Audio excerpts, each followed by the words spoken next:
Hello and welcome to Honey Badger Radio. This is Fireside Chat number 14, Tyler Preston and the Red Pill.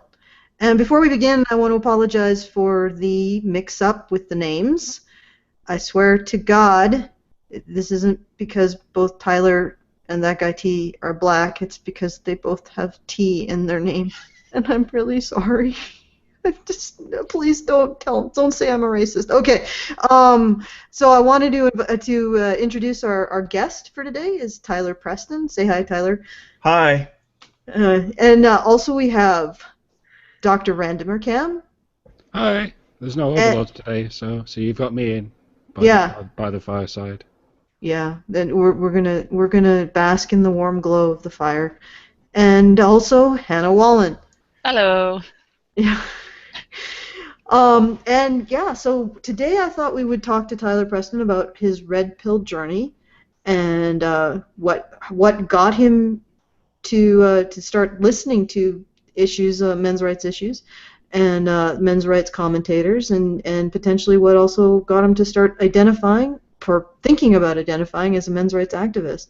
So Tyler, can you tell us a bit about your journey into men's rights issues and where it started? Okay. I think my issues in regards to men's rights issues started when I was like a late teenager. When I was 18, I had to register for selected services. And at that time period, I was like, well, why do I have to register for select services if I had to vote, right? So when I asked my mom that, she said, well, men have to do it because they're men and women don't have to do that. I'm like, that's not fair at all. And when I got into like 20 years old, back I think, yeah, in 2011 or something, I started to listen to feminists on the internet and also watching videos online. And I didn't know that there was actually a men's rights movement until, yeah, just this year actually, until this year. And so at that time period, I never identified as a feminist at all. And then I look at the dictionary definition of feminist, and I thought, hey, a feminist might be a person who's actually for, women's rights. But when I saw the actions of the feminists, I realized that they are not for women's rights. They actually are for supremacy. And then I saw the word egalitarian. I'm like, yeah, that's the word I want to identify as. And I started identifying as an egalitarian since 2014. And I started listening to people at the men's rights movement actually starting as early as this year. Okay, so who was the first men's rights speaker that you started listening to on YouTube? It was actually Bane666. Ah. I was like, it was like one of my videos on my channel. It was like for Mad Max, I believe. He commented on my video, and I started to watch his video, and I saw that there were actually legit men's issues. And then, of course, I saw the Good Doctor's videos as well, so that's also, introduced me to other men's issues, too. So what would you say would be your favorite men's issues video so far? My favorite men's issues video? Oh, man. Is it safe for me to say Karen, because she's always good? Yeah, I'd say for me. You're one of the few people that didn't start with Karen. Yeah, that's Most true. people's stories start with, so I saw Karen on the internet. And the rest is history. Yeah, usually people reference her male disposability video. Right. Yeah, that's one of the big ones. But yeah, one of my favorite ones besides Karen is actually the Good Doctors. Like I saw his video the other day of the sock puppets just singing, and I just laughed loud. That's what I'm here for. Yeah, to lighten the mood and make the medicine a little easier to go down. So they can't get away with calling us all, bitter and sad and stuff. Oh wait, they can somehow. Yeah. Well, what made me consider to identify as possibly a men's rights activist was actually the Good Doctor. A while back, I think 2 months ago, if I'm correct, it was like on Twitter. He wrote like some kind of post that said, if you call yourself an egalitarian but you don't call yourself a men's rights activist, you're lying to yourself. And then we had a back and forth, and then I realized that was just stupid of me to not defend my position. So It made it into a video later on, didn't it? Sort of, I used the same analogy as the porridge and the screwdriver. Sort of. yeah, yeah, and I realized that a person who's an egalitarian is both a women's rights activist and a man's rights activist. Well, if But you're yeah, one, you've got to be the other, is all. And quite a lot of people are happy to call themselves women's rights advocates, and it doesn't occur to them that there is a complement to that. Yeah. yeah, it seems to be somehow that even egalitarians can sometimes get in this idea that they don't have to look at the other side. And that's not like it's not just an exclusive to feminist thing. And there's a certain there's a certain action you have to take when you're egalitarian, and that is to look at both sides. And if you're willing to title yourself a women's rights activist, but you are leery of titling yourself a men's rights activist, even in conjunction with calling yourself a women's rights activist, and even if you have a particular focus, which is fine, I mean, there's an unexamined assumption there that maybe should be examined. And it's good to hear that you actually did look at that, and instead of rejecting it, Tyler, you went in there and you examined those assumptions. Right. At first, I thought like the egalitarian label was like the middle ground between the two. It's kind of like the agnostic label with the atheist label and the theist label, right? So it's kind of like I thought it was like some kind of middle ground, but I realized it's actually for both men's rights activists and women's rights activists. Well, yeah, it's like Mike was saying, you can't really do one without the other and call Right. yourself an egalitarian. And if you're willing to, you really need to ask yourself why. Why are you willing to? And I know you've recently had some exchanges with Hannah. Did you guys want to rehash that a bit? Tell people about it. Okay, Hannah, you want to go first? Well, I didn't. What exchanges? Like we just talk. Were you like repeating our old conversations, or? No, what have you learned from Hannah? How about that? Oh, Oh man, it's just a lot of stuff to digest. Okay, so one of the stuff that I learned from Hannah was that the idea of the safe space was actually predating feminist times. Like it was actually a place where people that actually gathered together who actually had legitimate concerns and go and talk about their issues. And then the feminists decided to change it to make it something else. pretty much the opposite. And I also learned a lot about the suffrage movement. Like, she told me the difference between a suffragette and a suffragette. And suffragettes are pretty much terrorists. I think it's the reverse, right? It's the Yeah, suffragists. suffragettes are terrorists. Suffragists, the suffragist movement, that actually was pretty much co-ed. There were male and female, suffragists, and they weren't just fighting for women's voting rights. And in fact, I've actually run across an interesting statistic since we talked. 1 in 5 is the percentage of men in the UK who could exercise the legal right to vote in the 19th century. Wow. And I also learned that, even during the suffrage movement, that there was actually women voting prior to them trying to fight for the women's right to vote, like back in 1846, I believe. Mm-hmm. Mm-hmm.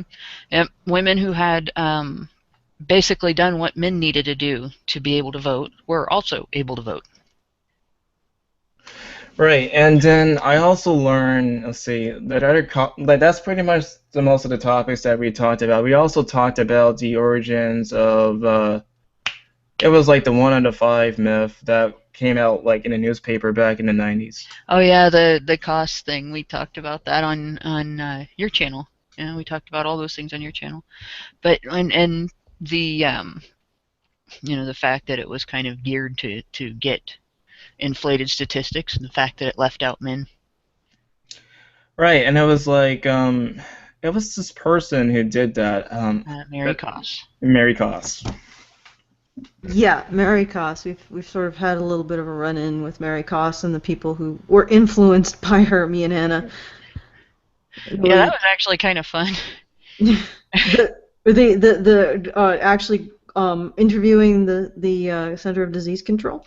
Yeah, I filed a Freedom of Information Act request in 2014, and it took several months for them to actually fulfill the request. There's like they go and they say they go in the order in which the requests are made. But when they got to my request, it was super difficult to get those stats, apparently, even though they were from research done for the federal government. And when they finally got the information for me, they wouldn't give it to me. They like said I had to have a phone conference with the researchers before I was actually allowed to have information from that research. And then they didn't give me all of the information I asked for. But they didn't give me a reason why they weren't giving me that information, other than to say that I wouldn't use it right. And their idea of me not using it right was basically that I might contradict the existing narrative. Right, So, like if I recall correctly, the FBI definition of rape does not include made to penetrate, so they don't include males as potential rapists. It's the CDC's definition, and all of the definitions between the Bureau of Justice, the Justice Bureau, I should say, and the FBI and the CDC, all the definitions sort of presume that they're talking about female victims, male perpetrators. Let's see if I remember right. It's the FBI definition uses penetration, but doesn't specify. But there hasn't been prosecution that's made the news anywhere about any cases where the victim has been made to penetrate instead of the perpetrator penetrating. The other Like thing when I first heard about that news, like I got super upset. Like it was through a guy named Spinosaurus Ken. Okay. It was like I got so mad. I was like, oh, wait a second. So a woman can actually rape me and actually get away with it. That's just not right. And they would label it they would still label it a sexual offense. They just wouldn't label it rape. Which that's their excuse.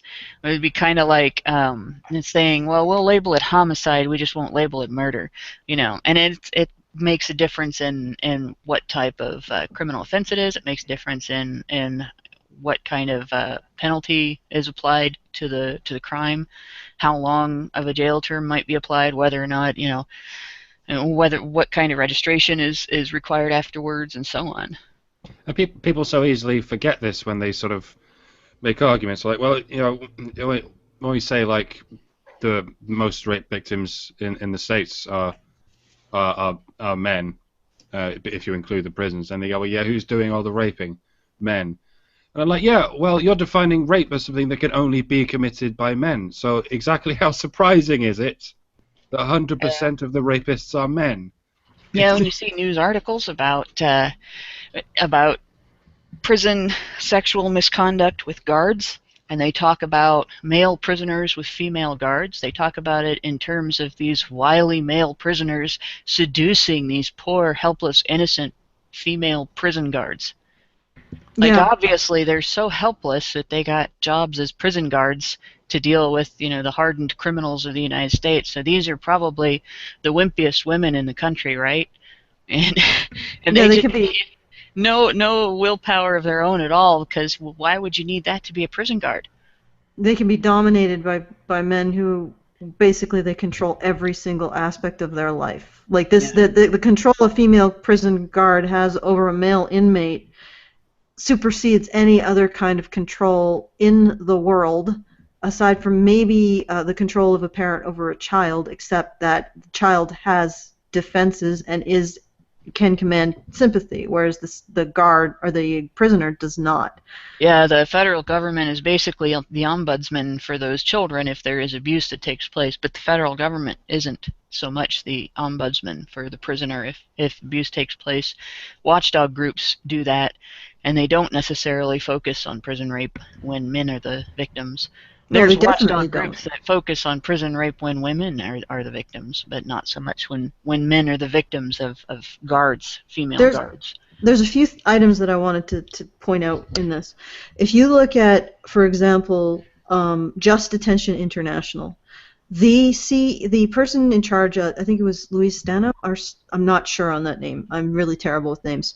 But she essentially did the feminist wormhole and made prison rape of men by men and she doesn't even mention prison rape of men by female guards, but prison rape of men by men, she turned it into misogyny, because supposedly it's all about turning the weaker man into a woman. Therefore, it's really about women being raped in the greater community. So prison rape actually isn't a problem that men face, even though they're the ones being raped to the point where, or either getting deadly diseases in the process of being raped, or murdered in the process of being raped, or having, being raped so badly they need reconstructive surgery on their anuses to continue to be able to shit properly. No, those aren't the real victims of prison rape. The men aren't the real victims of prison rape. The men being raped in prison aren't the real victims of prison rape. In fact, the real victims of prison rape are the women in the community. Goodness. The That's women just terrible. I know they honestly advance this shit. The women in the communities, because those men who are being raped in prison are honorary women. So yeah, blah blah blah. Women have it worse. Yet another red pill for me. No, I'm not kidding. And this is the director of the person who's supposedly the omnibudsman, as Hannah was sort of suggesting. Ombudsman, yeah. Of people raped in prison. This is the director, the person who they have to appeal to get any change done to the situation that they find themselves. This woman is the oversight over that. And this is, what's really bad is she's in doing that. She's pretty much negating their experience. She's doing exactly what the ideology she subscribes to says you should never do to a rape victim. And she's not only erasing their experience, she's also erasing their gender identity. What's her name? I believe it's Louise Stenau, but I would have to look that up. I'm going to look that up right now, and I can give you an answer, but I need somebody else to actually talk. She runs Just Attention International, and I thought I had that bookmarked, and I can see that I don't. And the other thing that I wanted to point out is the CDC's definition, the Center of Disease Control's definition of rape in the National Intimate Partner and Criminal Violence Survey. The definition that they used was changed from their own definition that they were advancing in, I believe, the early 2000s. They changed it. The original definition was supposed to include male victims of female rapists, but then they changed it for the survey instrument that is published. And it's just why they won't explain why they changed it for the numbers that go out in the public, but I think the obvious reason is because they were influenced by their advisor, Mary Koss, and they don't want to admit to the scope of rape that is being perpetrated by women on men. And what's really interesting is if you look at the numbers from, I think, 2010 and 2011, which they recently published the ones from 2011, for 2 years in a row, there have been as many men or more reporting having been physically forced to have sex, and that is essentially the not using the word rape way of referring to rape. Mm-hmm. As many or more men in 2010 and 2011, 2 years in a row. I want to point out the researchers literally could not answer that question. It wasn't just that they wouldn't; they could not come up with an answer for why they defined rape to exclude male victims in their research. In fact, mind if I jump in for 1 second? Yeah. Oh yeah, you're the guest. Go ahead. So, I know that all of us, we agree that we don't like to use the word rape culture because it means that our society supports rape. But don't you think there might be just a small section of rape culture among men, since men are not actually considered to be rape? Interesting that you asked that, because we don't like using rape culture as feminists use it. None of us like that, simply because it's a false use of the term. But the term actually originated to describe the prison rape surrounding prison rape. Yeah. And that actually is an accurate description. Prison rape was tolerated as part of men's punishment in prison. It was tolerated by the system. It was tolerated by the people in the system. It was even viewed by the prisoners as part of, either you be the victim, or you're going to be the rapist, and that was it. You're in there. This is part of your punishment, and it was just normalized, completely normalized. And It's almost as though feminists looked at that and got jealous or something. Yeah.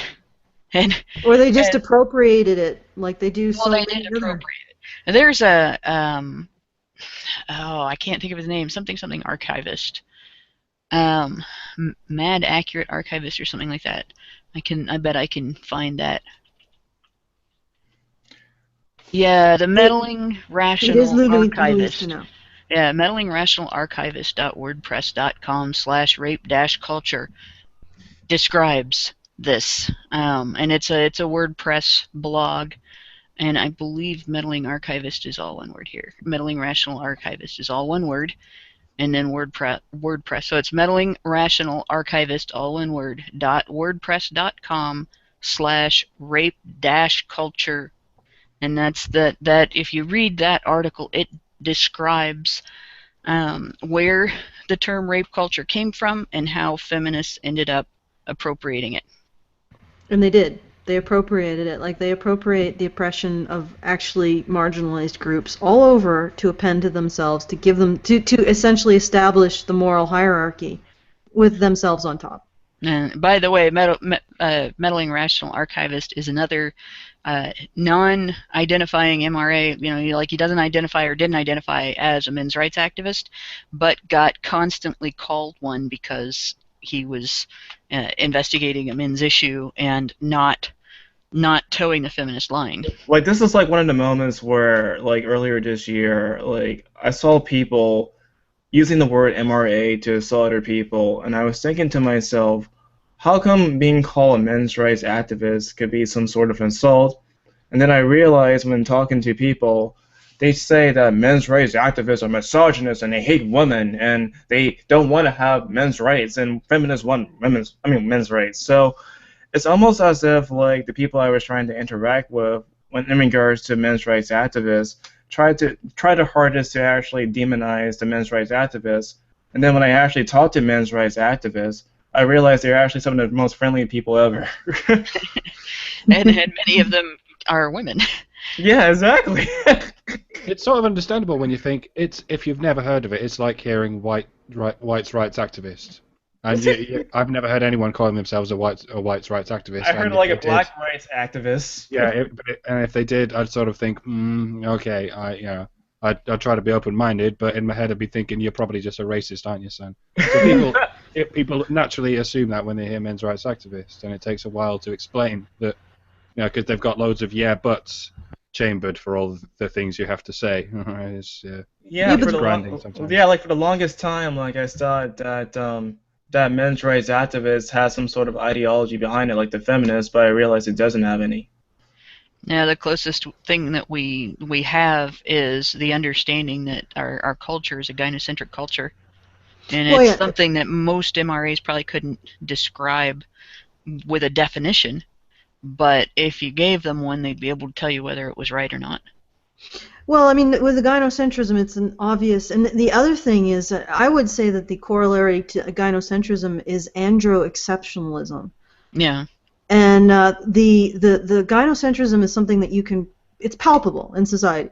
If an issue affects men and women equally, women will be focused on. If a situation affects men majority, the people who want to bring attention to that issue will erase men entirely as victims.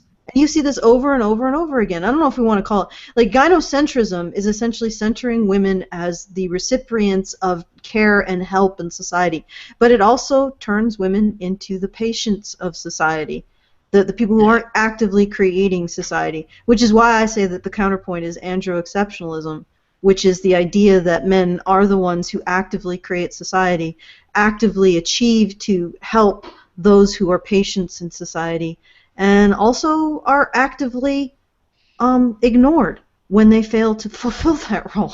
I believe, like, I heard the term gynocentrism at least back last year when I started to interact with MGTOW people. and they were describing that at that time period anyway, that gynocentrism is actually when like society don't really focus much on men and actually focus more on women. And at first, I didn't realize that was actually true because I thought like both men and women were equal under the law. But when I discovered like this year and started looking at the details about it, I realized that society does in fact benefit women over men. And so when I hear feminists telling me that women are oppressed, I'm questioning to myself because what kind of oppression are women facing in this country, at least in the United States? Well, yeah, I mean, the thing is that they get the majority of the services when they're victims, but that requires women to occupy the role of victim as well. And to maintain that kind of inequality, you have to have an excuse for it. So I think our excuse is that women just need these things because they're women. Yeah, they seem to not be able to get their excuses straight. They want they want to claim that women deserve special treatment because they're weaker. You know, women deserve to be protected from retaliation if they hit a man because women are weaker. You know, it's okay for men to hit each other back, but you know, if a woman beats on a man and he so much as puts his hands up to defend himself in a way that's too scary, jail. You know, that's because women are small and weak. But, you know, they can do the same job as a guy and should be able to get paid the same amount without having to prove that, because making them prove that is sexist. Like speaking about that, like it was like during my late teen years, and I started to saw this like this double standard. Like I noticed when I was in school, like people were encouraged like you can fight like if a guy were to fight each other, like that's pretty much okay. But if like a woman starts to hit a guy and a guy hits back, that's actually being wrong. And I started questioning to myself, well, if a person is trying to incite violence against you, why can you not defend yourself, no matter what sex? Well, and the thing is, you know, if you're like, you would probably not walk up to, you know, some guy that was like, you know, 6'6" and 300 Right. pounds solid muscle and sock him in the jaw, you know, or slap him across the face, because you know that if he hits you back, he's going to clean your clock. Right. But a woman your size would do it because she has the belief that he can't hit her back. And she's been raised to feel entitled to slap or hit if she's offended. And being like, so basically, she can tell a guy to watch his mouth because he's a guy and slap him around because he's a guy. It doesn't sound very oppressed, does it? It doesn't really at all. It's like Sounds rather elitist, doesn't it? yeah, like I never understood that when I was growing up. Like if anybody wants to incite violence against somebody else, they have to defend themselves no matter what, if it's like a guy or a girl. Yeah, it was one of my first lessons growing up as a kid. When my dad basically said, you know, since guys are not allowed to hit you back, it is the same thing to hit a guy as it is to kick somebody in a wheelchair, because they can't kick you back. If they're in wheelchairs, because their legs don't work. Wow, that's a really really scary analogy. He's pretty much not to go against your dad, but like it sounds still like he's trying to describe men as weaklings and wheelchairs. Well, no. He's describing the fact that men's hands are tied. Men's and boys' hands are tied by a taboo. And it's a taboo that's so strong that I've seen men in my life actually suffer significant physical damage in an assault by a woman because they would not defend themselves. Like, I knew a guy that got his skull fractured and his wrist fractured and then went to jail because he was scary because he was bigger than her. He didn't even actually do anything to her. He had to appeal, and he had to sell some of his personal possessions for that appeal to be able to afford his lawyer. And he had to have other people, and myself included, help him sell things that he didn't want to get rid of so that he could afford to pay a lawyer to get him out of jail after his ex-girlfriend beat him with a glass paperweight from his own desk after breaking into his apartment. That's just crazy. That's just really crazy. And that was early after the Violence Against Women Act passed. Right, like it was like on Twitter, I had a conversation. It was like I think 2 weeks ago. Like I mentioned about the Violence Against Women's Act.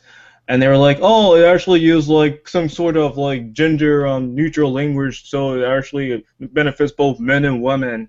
And I was trying to tell them that they only open an office for women, but not for men, for the Violence Against Women's Act. Hmm. There's a whole bunch of things in the Violence Against Women Act that make the gender neutral part of it worthless. The first thing is that the majority of the wording in the act is gender specific, and it's female specific. Second thing is all of the wording that relates to money is gender specific, and even after the neutrality clause was added, the federal government backed that gender specificity up by refusing to fund anything that was male related. And on top of that, shelters, which are female only, exist all over the United States, are receiving funding and are not getting, told that they have to let men in or get shut down, or open equivalent facilities for men. And research that is funded by grants that are written into the Violence Against Women Act uses Right, like when I first information that comes from them. like when I first heard about that, like I guess I was just so pissed. Like I couldn't believe that there were just so many different women's shelter centers, but there's almost none for guys. And Yeah. whenever and also what made me pissed about this also is like when feminists say, "Well, I'm for equality for both men and women," but then they start going out their way to protest against these men's rights meetings. It kind of shows me the opposite effect. Like they say that they're for equality, but they're not really for equality. They're just saying that they're. Yeah, they like the word equality, but they do not want equal treatment. If they wanted equal treatment, they would not continue to try to enforce the taboo as a one-way taboo as far as hitting goes. They would not try to keep domestic violence victims advocacy limited to benefits for women. They wouldn't support research that only looks at female victims and excludes male victims by only looking at places that only take female victims. They certainly would not protest against men's rights activists trying to discuss men's issues, especially not issues of things like boys' difficulties in education, which is one of the first things I saw them protest. It was a discussion on male suicide and issues that boys have in education, which, apparently it's offensive to feminists to try to solve either of those issues. It just doesn't make sense. Like in a sense, you could say that even though not every single feminist is a man-hater, it seems still like that kind of reputation actually does in fact is real. Like at first when I heard about feminists being man-haters, I thought it was like some sort of stereotype. But the more I hear about like these public speakers, like that one in the UK who laughed at men's issues, Mm-hmm. the more you realize that there are in fact a lot of feminists out there who in fact hate men.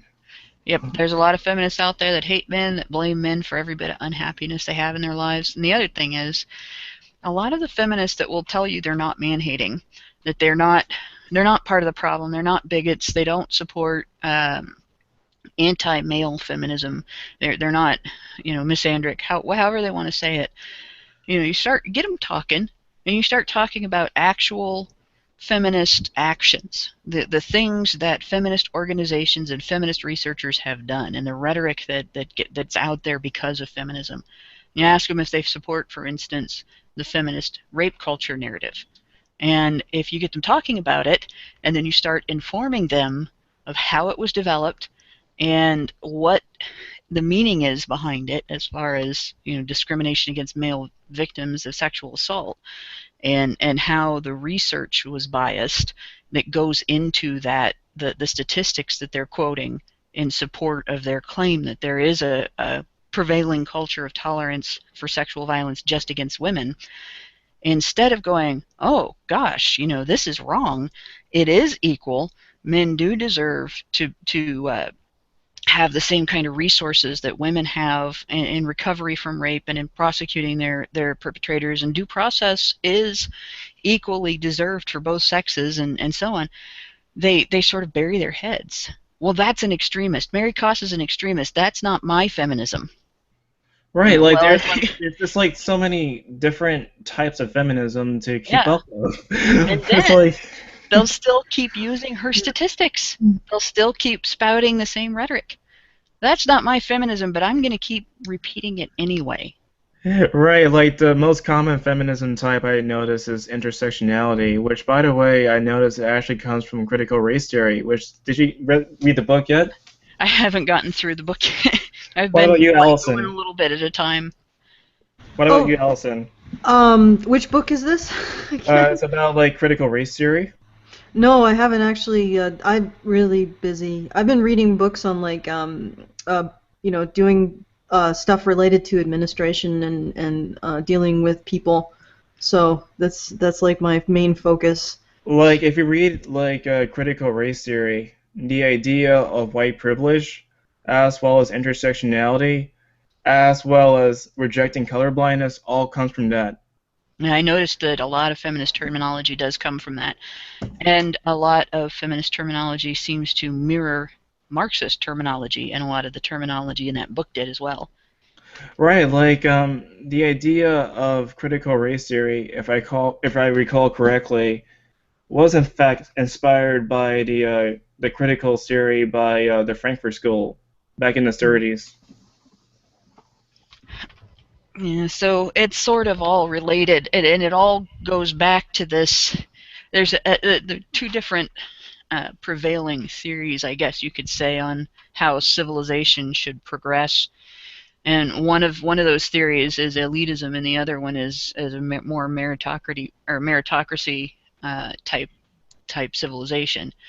And the elitist theories are this idea that there's the unwashed masses that are not necessarily smart enough to make their own decision and take care of themselves, but deserve everything to be equal, regardless of what they put into it. And there's a set of smart elite people out there that have the right and responsibility to see that it happens. And then the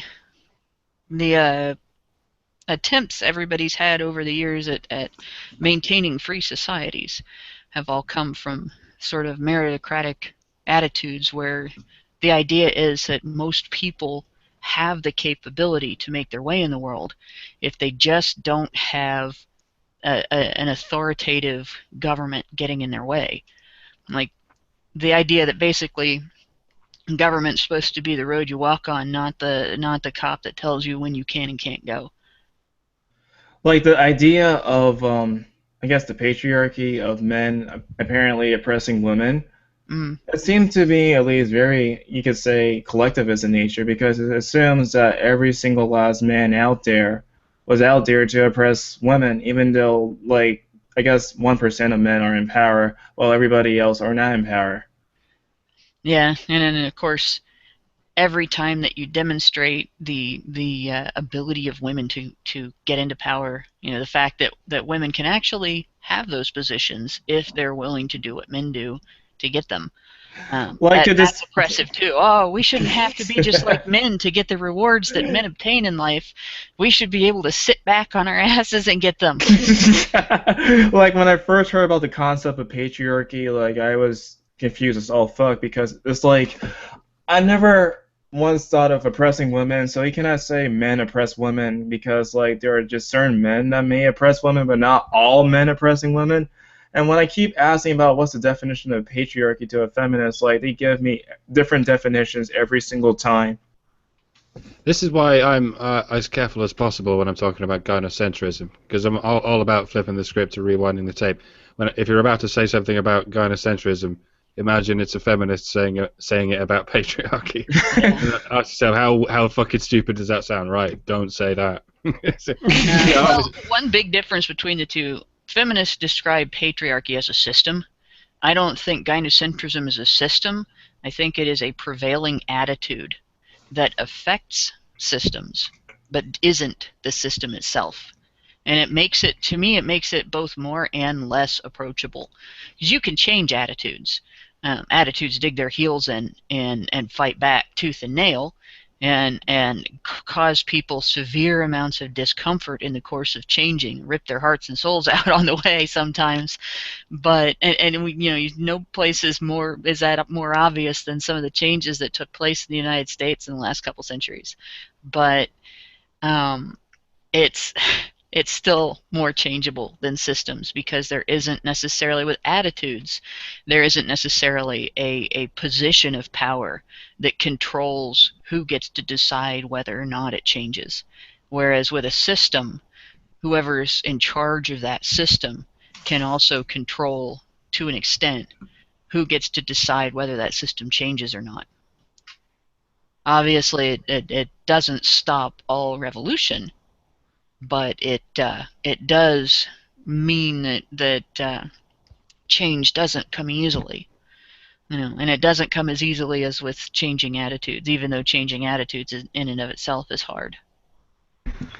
I wanted to point something out about patriarchy that I sort of cued in the last rant Zerker. Patriarchy seems to be, like, the way feminists use it is essentially patriarchy is every situation where they think that men's needs are getting met. So patriarchy is, so for example, they'll say women aren't being listened to because patriarchy listens to men. Women aren't getting paid equally to men because patriarchy pays men more. So in essence, they're using patriarchy to say whenever men get a benefit that women don't, without actually proving that patriarchy gives men those benefits. Like, speaking about the wage gap, it's a funny story. When I first heard about the wage gap, it was like when I first got my my first job, and I heard about people saying, including the president, like saying that women are actually being paid less for the exact same position. And I realized, like, there were people who were, like, in my same exact position, getting the pay, like, the same amount as me per hour. I'm like, how could women get paid less if they work in the same position like me? Well, that's just it. They don't do it, and they do the same job. And they're actually, like, when feminists talk about this and they say do the same job, they basically are assuming that anytime two people hold the same title, they are doing the same job. And I've got a bottom rung story that contradicts that. And I used to work at a gas station. I was a food steward at a gas station that like was a little more, they're trying to become a little more hoity-toity as gas stations go, which is kind of funny. But they actually have done it. I mean, they got good food and everything. And I was working in a place that mostly had girls. There were a few guys that worked there, but not very many. But the assistant manager there was male. And so I'm at work one day, and somebody came in and just, like, ralphed all over the men's room. And it was bad.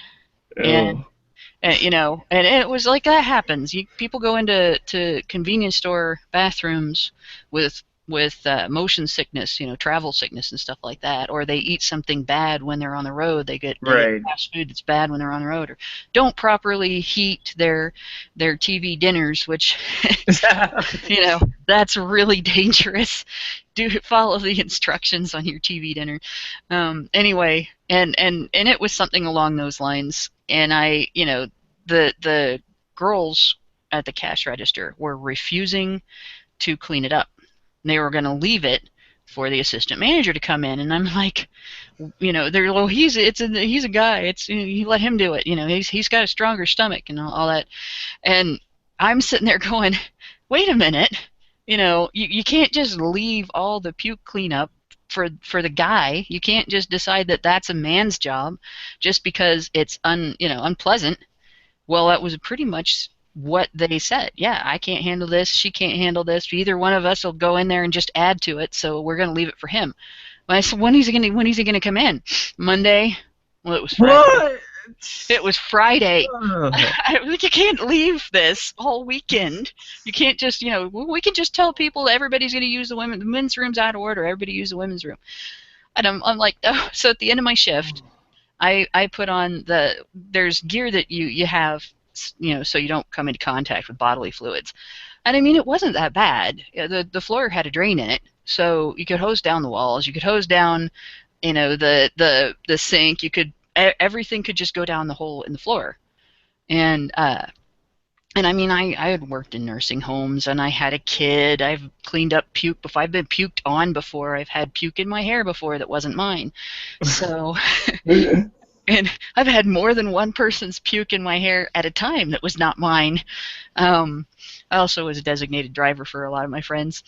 And What kind of parties do you go to, Hannah? well, no, I just have one friend that nobody ever pukes alone around her, and actually two friends like that. So, in any case, I went in there and I cleaned it, and like I said, it wasn't that bad of a mess. It was like, some on the wall, some on the sink, some on the toilet, and all I did was just dump water over everything, and then scoop it out of the sink onto the floor and dump it down the drain. And it took me 10 minutes, 15 minutes to clean it up. And it was puke. It smelled like puke. It looked like puke. It was gross. This But it story wasn't makes me that puke. bad. It was, well, I mean, it wasn't like the Monty Python meaning of life scene with Mr. Creosote where he pukes all over the restaurant, and I will now apologize to the yellow tub, and I would like to know how God tastes, since he says he's eating God. I think this whole story makes me want to puke.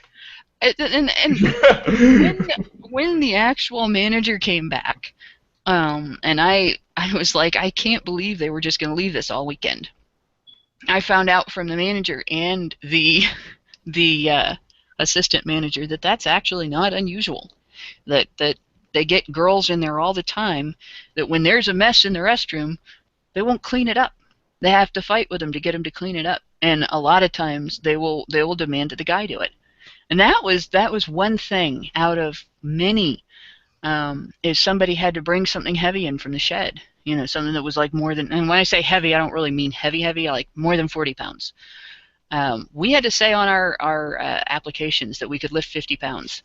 There were girls in there that wouldn't. And they would, oh, well, can you lift this for me? And they'd go ask the guy to pick it up for them. They wouldn't carry anything heavy.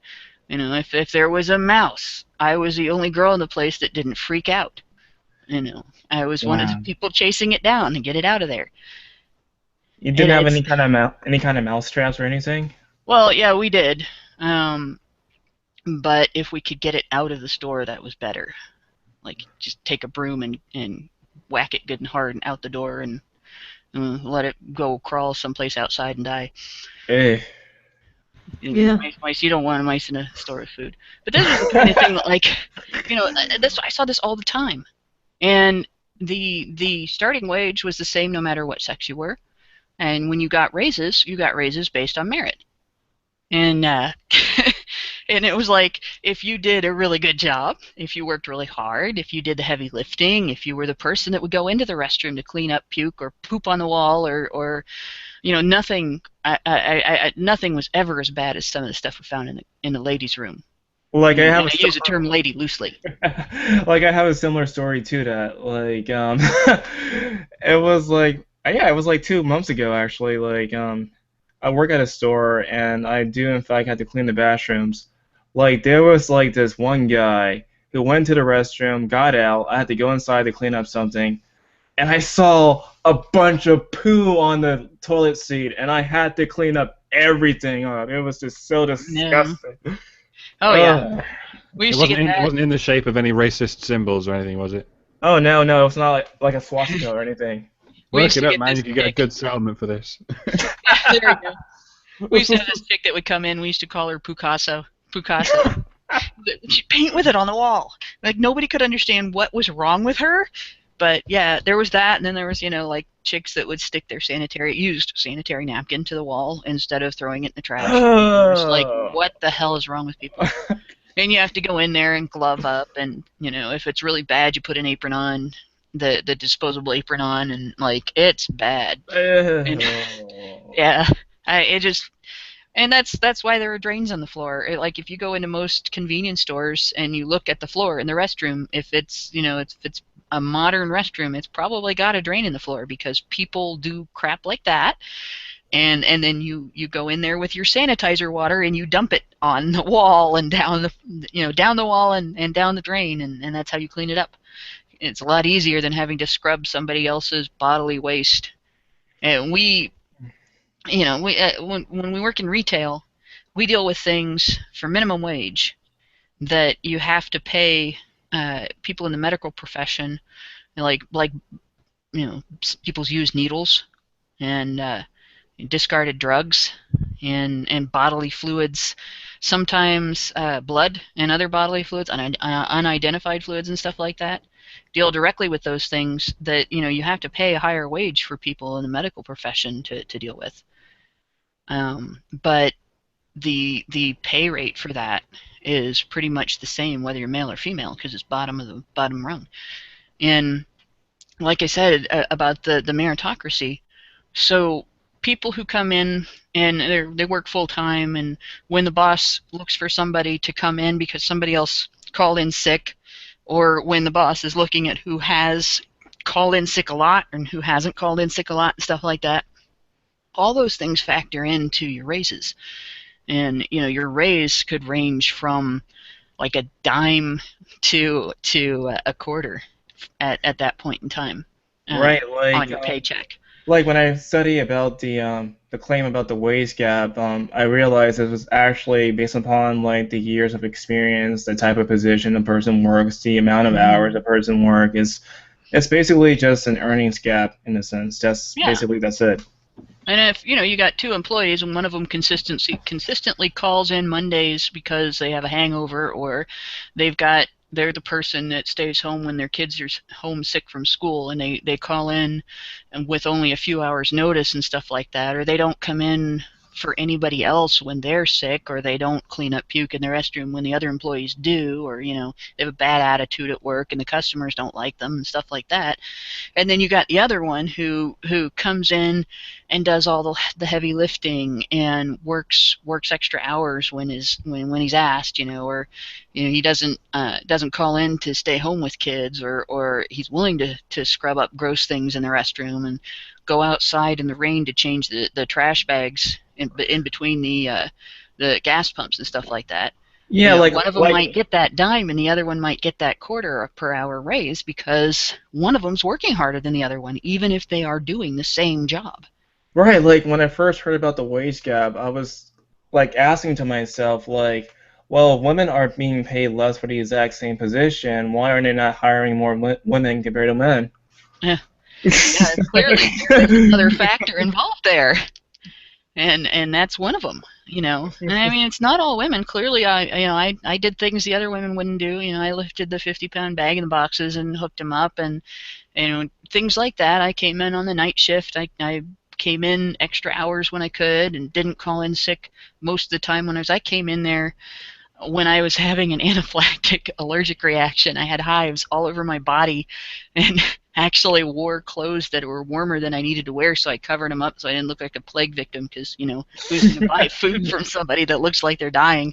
But my raises did reflect that, and there were girls I worked with that worked as long as I did that I earned more than they did because I worked harder than they did. Like when you discuss the wage gap to like your friends and families, do they call you like misogynist or misandrist or whatever? Oh no. See, my family, my immediate family is mostly Republican, and then I don't really talk politics with my husband's family because they're not political, and it'd be like hammering something at them that they really weren't all that interested in discussing. Like they'll agree with me on a lot of stuff, but they don't want to talk about it a lot. Right, like when I brought up like the myth of the wage gap and how it's been debunked to my mother, she called me a misogynist for mentioning that. Oh gosh. Well, that's not uncommon. It's not, especially with a lot of women are like that. Now I do have friends that I have a close friend actually, who is a domestic violence victim, who thinks that she proved her case without evidence. While I was there, she had evidence. She had physical evidence, and she had, like, the guy incriminated himself. So that was pretty blatant, But doctor, have you been called misogynist for bringing up the wage gap myth? I've been called a misogynist pretty much every minute for the last year, I should think. He's been called a misogynist for talking. Yeah, you get used to it Yeah. after a while. It's a lot like being called a nigger, I imagine. I didn't want to go there, but you know, we're Well, going to I take mean, it like back. there are definitely a lot of black people that say nigga. I'll say that much. We should take back misogynist. Oh gosh, I can Mushiga. just see that. That's what we. Hey, misogynist, how you doing? Would have totally My come knees, Mushiga. they are so soggy. Yeah, No, I don't like know if there's I can do that. there's definitely a huge double standard, like at least in the black community. Like I noticed that like there are some people out there that will want to use the word nigga to use like friend or pal, right? But when they hear somebody else, like a white person, say it and like their friends or whatever, people start freaking out for no reason. Probably the most comical portrayal of that was, I don't remember which movie it was. It was a Jackie Chan movie, and it's the one where he's the Chinese cop visiting America, looking for a kidnapper. Rush Hour. Yeah, I had rush things in hour. the living room. He says Rush Hour, and he sees some other guy say it, so he says it, and then he ends up in a fight because he's said something inappropriate and he doesn't know it. Right. Like, I think, in a sense, like, it all depends on the context, really. Like, there was a movie that was released back in 2012. It was, Mm. like, Django and Jane, directed by Quentin Tarantino. And they used the N-word a lot of different times. But, however, since the movie took place in slavery, I felt as though, like, the context was kind of appropriate for that. Yeah. Because like, if a movie takes place in slavery, you would actually expect them to use the N word, so it would be not realistic to actually not use the N word. And there was actually a lot of black people who went to the movie theaters when I went to see it, and they actually left after a few minutes because they heard the N word so many times. It has to be hard on one hand, and on the other hand, it's important to not remove the ugliness from ugly things in our history, because we want people to be able to recognize, who have never been there, how ugly it is, so they don't think it wasn't that bad, and it wouldn't be that bad if it happened again. And it's something that a lot of people don't realize. So where I grew up, I never heard the N word used in a positive way until I guess I was hanging out outside of town. I would have been hanging out in Lima before I finally heard somebody use it as a way to address a friend. And it was like, that blew my mind.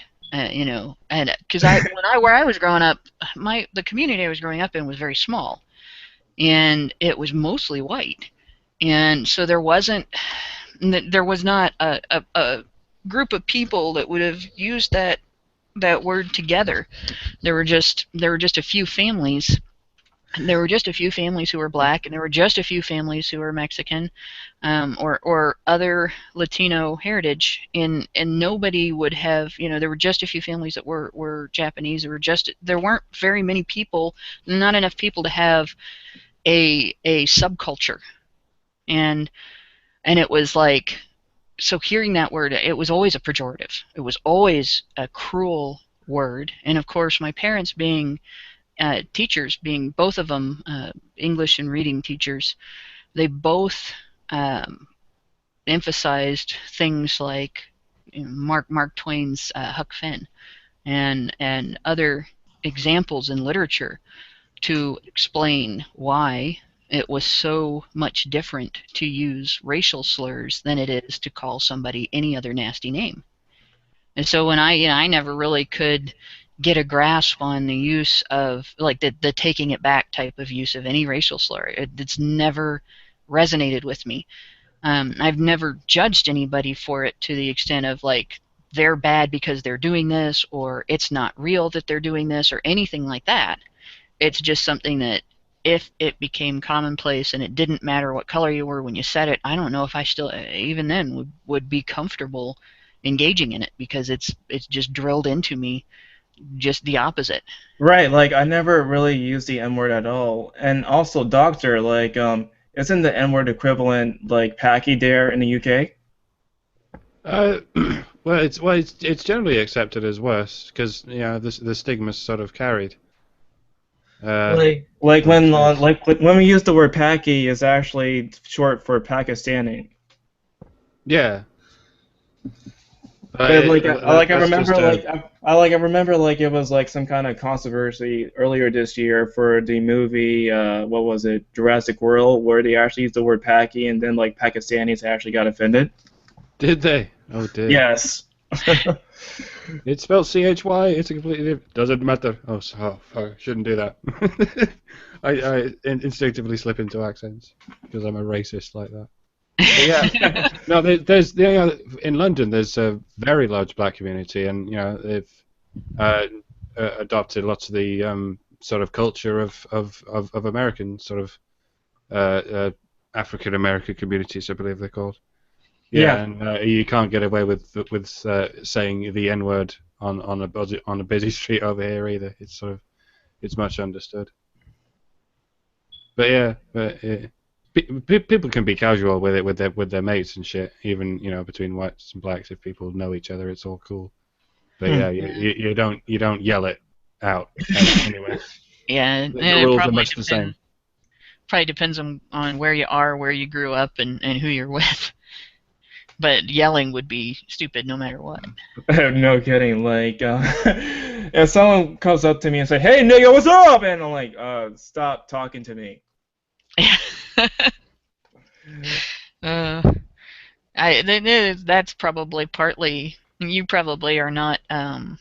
You probably don't have an affinity for just bombastic behavior. Loud. Right, like I don't really use the N word at all. Like I don't really have any use to it, other than I guess to satirize it if I were to make fun of it. But that's basically it. But like, there seems to be like, at least in the black community, besides using the N word, it was like they like to embrace the fact that they're black, and whenever I try to tell them, no, I'm not just black, I'm just an individual, they get really, really upset that I say that. Like, oh no, you're part of the brotherhood, we're all brothers and sisters. That makes some relationships rather incestuous.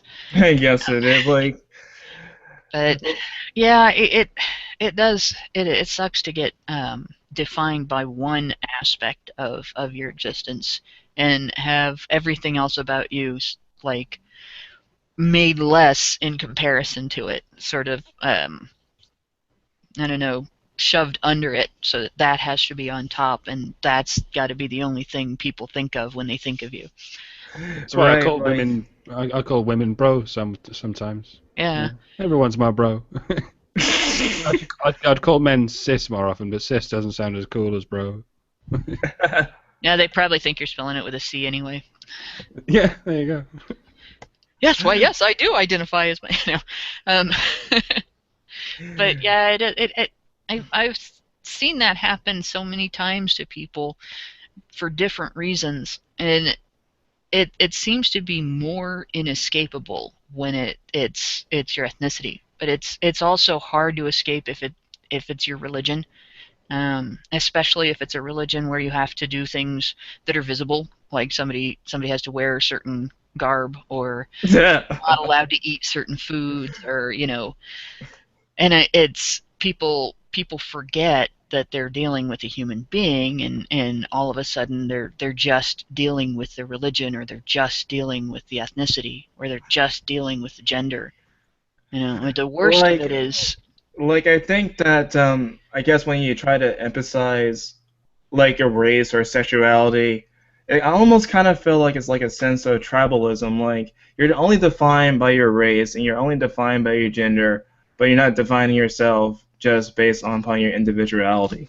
yeah, that's the worst of it. The worst of it is it takes away your freedom, takes away your self-determination to a degree. Obviously, there's a degree to which you can say, screw that, I am who I am, and you guys don't define me. But when it becomes, it permeates the entire community that you're in, or your social environment, you end up in a position where other people's responses to you are gonna be defined by that, and you're kind of stuck. Right, and then there's also these kind of movements within the black community. Like, there's Black Lives Matter, for example, that is notorious for a lot of awful things, and people are trying to fight for black rights by using Black Lives Matter, even though they do these horrible things towards whites. And then not only just white still, but like they're just incredibly rude whenever they go over to their like protests. Like whenever like remember like earlier this year it was like Bernie Sanders and then they started interrupting them. It's almost seems as though like they like to interrupt people when they're having some sort of speech. And then try to blame the victim card by saying, well, because I'm black, you're upset that I'm black that I interrupted you and stuff like that. Yeah, like you won't listen to me because I'm black. No, I was actually talking before you started. Yeah, and you The know, term rebel yeah, without a cause springs to mind. and some of these movements do the same thing. Like, I've heard like pro-abortion advocates refer to advocates that are not 100% pro Planned Parenthood or 100% pro a specific narrative on abortion, anti-choice, even when we're talking about people that support legalized abortion, but want to see it handled the same way as other medical procedures and things like that, or they want informed choice and not just ignorant choice, and they want honesty in the industry, like ethics, and all of a sudden you're anti-choice if you're pro any of those things. If you want to encourage women who are in crisis to make informed decisions and make sure that they understand that they don't have to have an abortion, that there's other options, and give them the opportunity to make that choice Right. without stopping them from choosing to have an abortion, you're anti-choice. And they Wow. use the word choice to describe having an abortion rather than to describe making the decision. And I see the same thing to a greater degree with movements that identify with an ethnicity or movements that identify with a political ideology. All of a sudden, because they call themselves Black Lives Matter, if you disagree with them, you want to kill black people. Right, like they say if you don't say Black Lives Matter, therefore you must be some sort of racist for not supporting us. If And you don't especially support feminism, you're a sexist for not supporting feminism. Yeah, especially if you think all lives matter. If you think all lives matter, then you're really racist because you're not making the issue of black people getting killed by cops more important than any other death. Like I don't like I do agree that Black lives do in fact matter. I'm not denying that, but like it's kind of, in my opinion, hypocritical to fight for the rights of like blacks and then ignore the facts that there are actually a huge problem like black on black crime. But when you mention like black on black crime, they will call you a racist for mentioning it up, and they probably say that you got it from like the KKK, some sort of source Yeah. like. We want to stop this effect, but we don't want to discuss any causes that are politically incorrect because that would ruin our narrative. And it sounds a lot like feminism, doesn't it? Yeah, it's like no kidding. Like the Black Lives Matter movement was actually founded by street intersectional feminists. Yeah, which is not surprising. And the thing is, and there is a lot of black on black violence, a lot of which is caused by circumstances that could be alleviated by some changes in laws. And it would take a lot of time, and it would take trusting people in ways that our society is brainwashed into not realizing they could do. But and starting with like eliminating, I think, based on the situation that exists now. Maybe not based on the situation that existed when they were created, but based on the situation that exists now. Drug prohibition is kind of racist because there's a lot of black death that happens because people are fighting to be part of a business that caters to people's desire to do something that maybe it's not the smartest thing to do, but it's still a personal choice that really it's authoritarian to make laws taking that personal choice away. And I never understood like there were laws against drugs. I would think like in a utopia that people could use whatever drug they want. well, I would think that at least we would not have a setup, especially after alcohol prohibition failed so miserably. I mean, look at what happened. Because of alcohol prohibition, we ended up with the mafia. And because of drug prohibition, we ended up with gang culture. And Right, But when they like took away the alcohol, it was rich people who had their drugs taken away. That's yeah, the bit whereas with the weed, it's the poor people. There was a period in the 19th century in Britain where gin was illegal, but whiskey was perfectly legal, and it was because poor people drank gin and rich people drank people whiskey. drink whiskey. That is how these things work. It's just that That's then they can get away with it. that makes perfect sense. That makes perfect sense. You know, well, morality for thee, but not for me. And it's been that way with the elite forever. if I recall correctly, like for the alcohol ban in the United States, like wasn't that done by feminists too? Actually, the women's Christian temperance movement and numerous overlap, existed. A great deal of overlap existed between the women's Christian temperance movement and the suffragette movement. And there was some overlap between those two movements and um, The white feather thing. uh, the what? Like it was, I think it was like one of them. Besides, like the alcohol ban was also in the UK with the white feather feminists giving like people draft and then males committing suicide. Yeah, there was overlap there as well. There was overlap between those groups, though. There was another group, and I just completely lost the name of the group. But then there was also overlap between those movements and the KKK. Allison, do you know the name of the group? This blows my mind. There were You're different. you're asking me? No, Yes. not offhand. Could you repeat the details about the group again? Various organized women's group. There was an organized women's group to gender the suffrage movements. That was the suffragettes. There was the organized women's group to ban alcohol. And this is stuff I've read so much about this that I end up forgetting. But there was the White Feathers. Women's temperance movement, Yeah, probably. the Women's Christian Temperance movement was the alcohol group. There was the White Feather group. Crap, there was a group in both Canada and the United States that was anti-Chinese. God, I can't think of what they were called. They might not I'm have not actually had a person to name. ask for names. I'd screw up names all the time. Yeah. But there was also overlap with the KKK. And it's just the feminist Like, movement. are you And talking eugenics. There was overlap with eugenics as well. Oh wait, are you talking about that founder of Planned Parenthood? Yeah, Okay. Sanger. Yeah. There was overlap with eugenicists. The eugenics movement was prominent in the start of feminism, and in the start of Planned Parenthood as well. So, and that's something that people don't talk about today very much. Sanger actually had a program that she initiated where she was hiring or soliciting at least black ministers to advocate for in poor black neighborhoods for abortion. Right, like I heard a lot about these stories about the founder of Planned Parenthood, but like it's almost like people don't really know a lot of the history behind like organizations or people who are part of different movements. I guess people don't have the time and effort to research about such things. And it's what we've got there is we've got people conflating an industry and ideology with a right.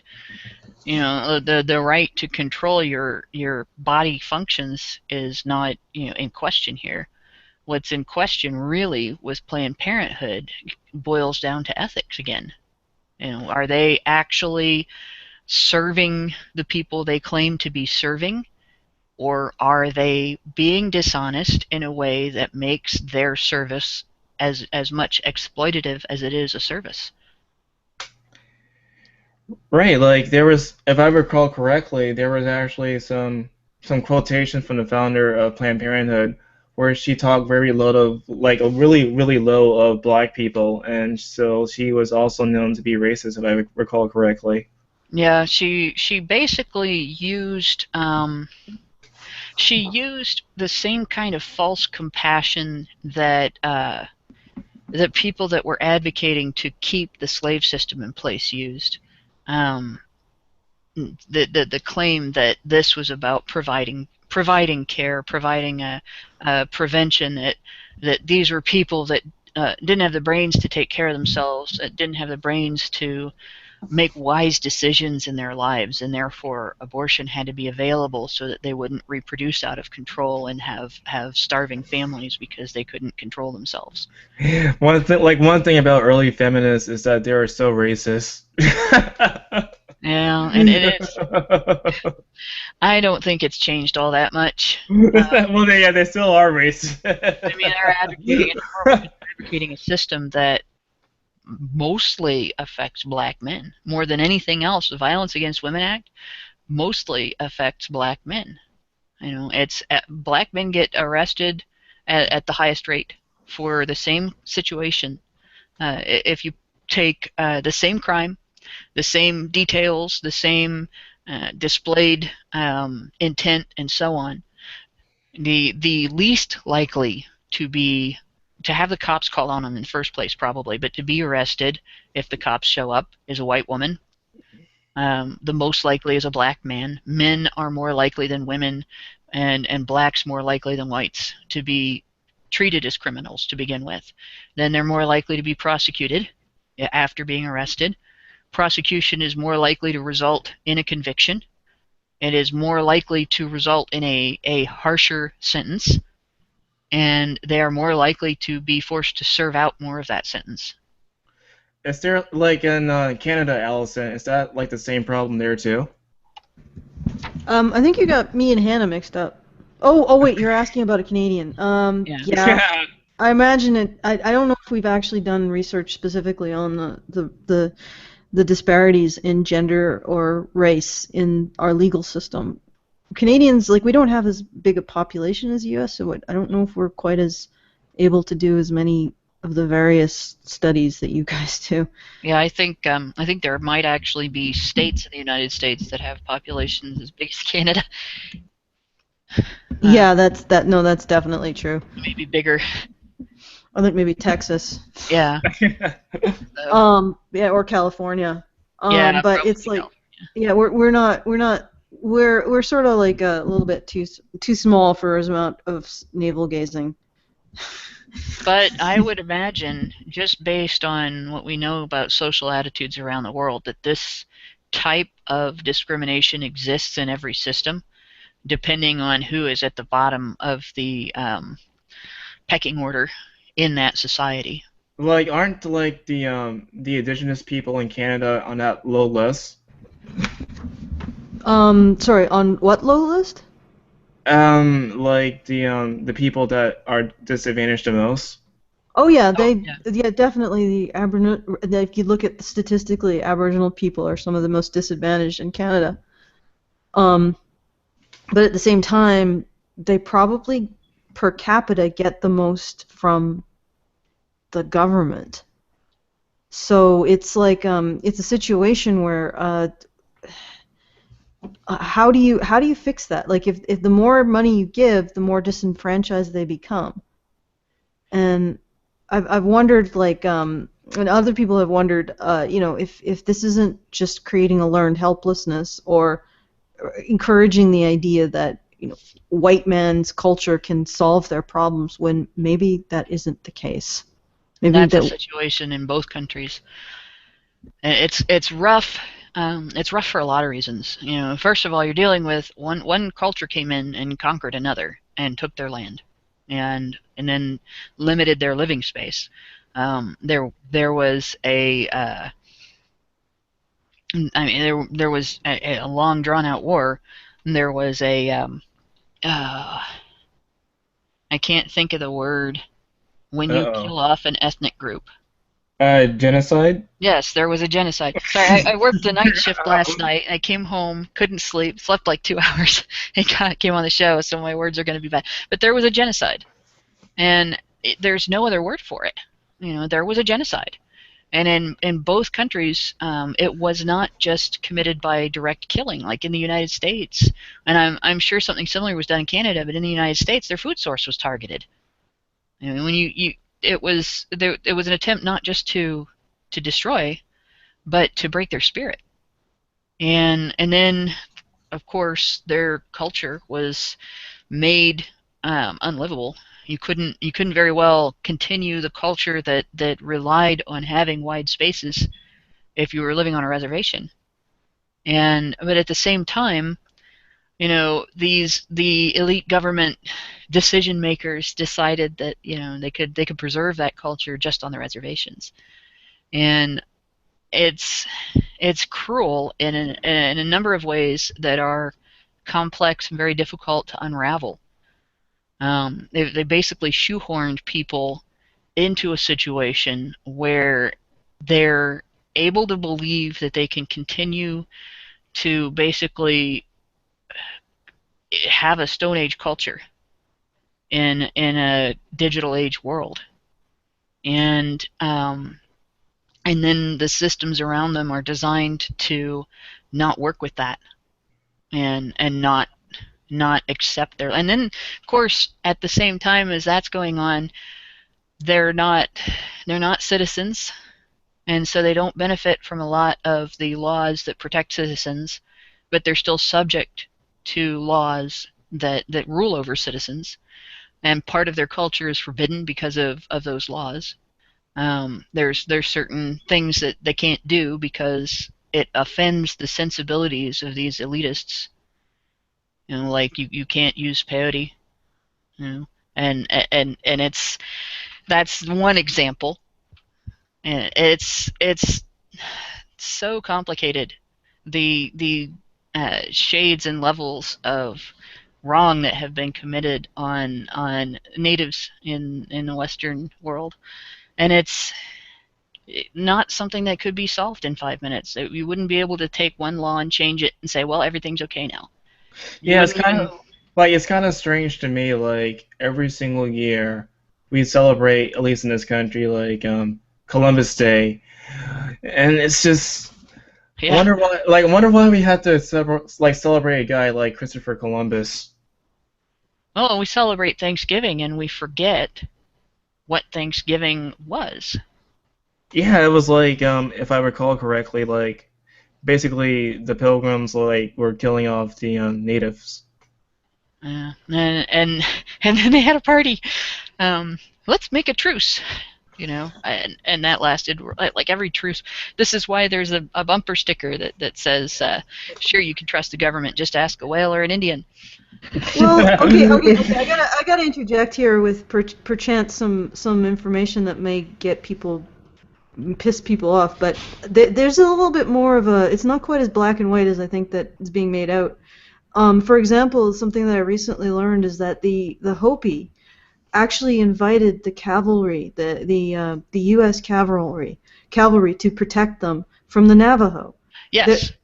There's elements like the part of the thing which was happening is with pre-industrial tribes, and you even found that with the Roman Empire and the Germanic tribes, they would be constantly at war. And all across what we think of as the United States now, tribes were at war with each other. Yeah, and often there would be tribes who would invite, for example, the U.S. Government or the Roman Empire to actually protect them and make their lands more peaceful, so that they could. And they were maybe perhaps tribes that were more agrarian. Well, it wasn't protect us and make our land more peaceful. It was fight on our side against our enemies. Yeah, well, in some cases, that's a difference, because fight on our side doesn't necessarily translate into peace. Yeah, that's true. But I think in the Hopi case, they were actually agriculturalists who were fairly peaceful and were being attacked by a more warlike tribe who were in, like you were saying, the more Stone Age idea of war, which it was very aggressive time for our species.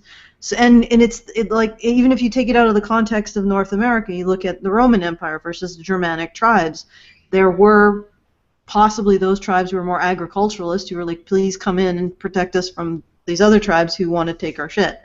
Right. And so it's more of a patchwork. It's almost like we're all human. That's why I've described it as a complicated situation. Yeah. And it is, and it's one where now we're in a position. Where nothing that we have set up can work. Nothing that exists today as a setup between the United States government or the Canadian government and Native American tribes and the indigenous people here, it can actually work because you have two completely different ideas sort of butting heads with each other over how people should live. And you can't impose how other people should live, on them.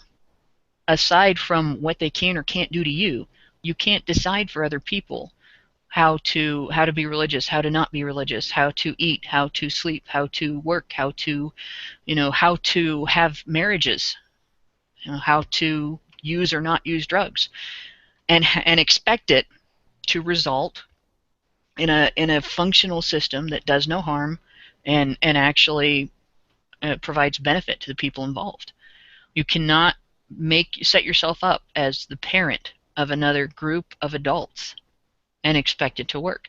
And that's where our governments have made serious mistakes. They've tried to interact, and it's not just the indigenous peoples. They did the same thing with the slave system. That was advocated as a system of caregiving, even though it's not. And our welfare system is advocated the same way. It's advocated as a system of caregiving, but it's not. Our elite our elite government, not so much necessarily just the politicians, but the people who run various government agencies are essentially milking the nation's poor as a means of obtaining sympathy for not systems but for ideals and narratives that are false in order to exploit those for financial gain, for increasing government jobs and increasing pay raises and increasing power over people. It's And it's almost just all those systems are the same. What you're describing right now sounds very much, I could say, individualist. Yeah, you could call me that. I also get called libertarian, and I've had people use libertarian as a pejorative. Have you Really? been called libertarian as a pejorative? Never. I've been called libertarian as a pejorative. I'd never heard that until I was online. Like, how could it be wrong to be fighting for individualist rights? Yeah, it's the dumbest thing. But okay, I remember the name of the person, one of the people I wanted to point out. I'm gonna see if I can find something. There was a guy, John C. Calhoun. See if I have. No. Yeah, John C. Calhoun was a Democrat icon, actually, in his day, and he had argued specifically. Oh, I know where I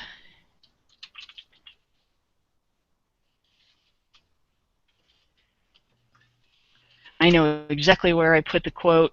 I actually put it in an article about men going their own way because it related, but he was advocating for slavery as a system, and I'm gonna dig down through this article and find the quote that he used to.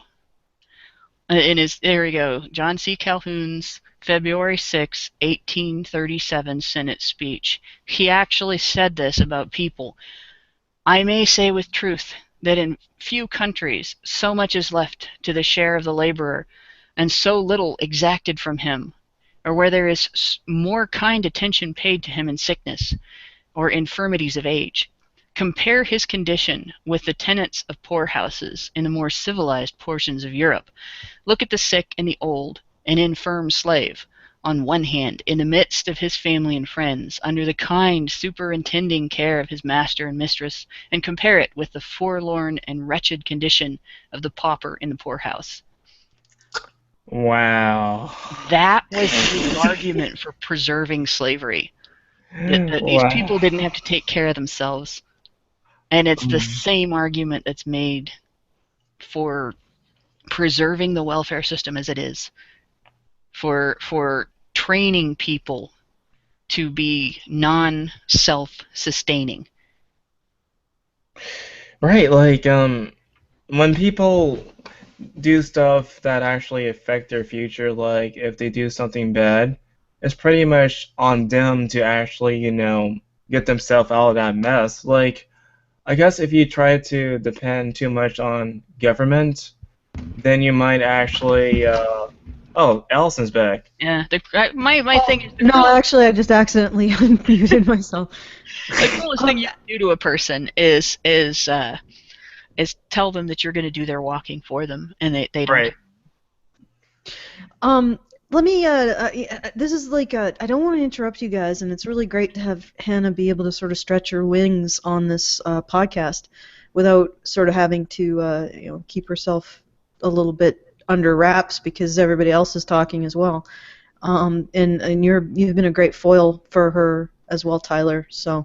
Is that a way of saying I'm talking too much? No, you're not. No, it's nice to see that you're able to talk more. Okay. But it's like I have to actually attend to the meat sack in which I inhabit, and it requires refueling and such. So, do you guys want to? I mean, I don't want to interrupt this. Do you feel like you can keep going for a while longer, and I can maybe have some supper and Sure. Or do you want to end it here? You got more to talk about?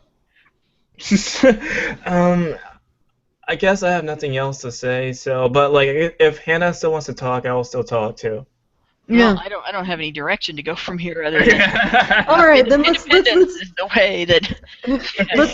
Let's leave on a high note with plenty of Hannah, plenty of Tyler, a little sprinkling of Mike. And if you're listening to this and you enjoy the approach that we take, and you manage to not be too turned off by the bitterness of the medicine that we give, do consider becoming a patron. You can find that out at www.patreon.com/honeybadgerradio. And Hannah wants to point out one more thing, so go ahead.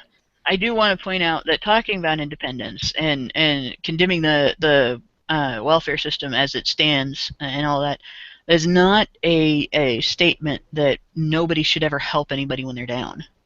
It's a statement that nobody should teach people to continue to depend on that help for life just because they were down for a short period of time when they don't have to. You know, there's a huge difference between giving somebody a leg up and breaking their legs so that you have to carry them. And that's all I want to say on that. Yeah, and I think that's applicable to a lot of different communities. And once again, I want to thank Tyler for joining up, and Hannah and Mike for also joining. Yes, word. Words are the things that I don't do well, even though I started a radio show, so whatever it means. Anyway, so have a good night, everyone, and thanks for listening.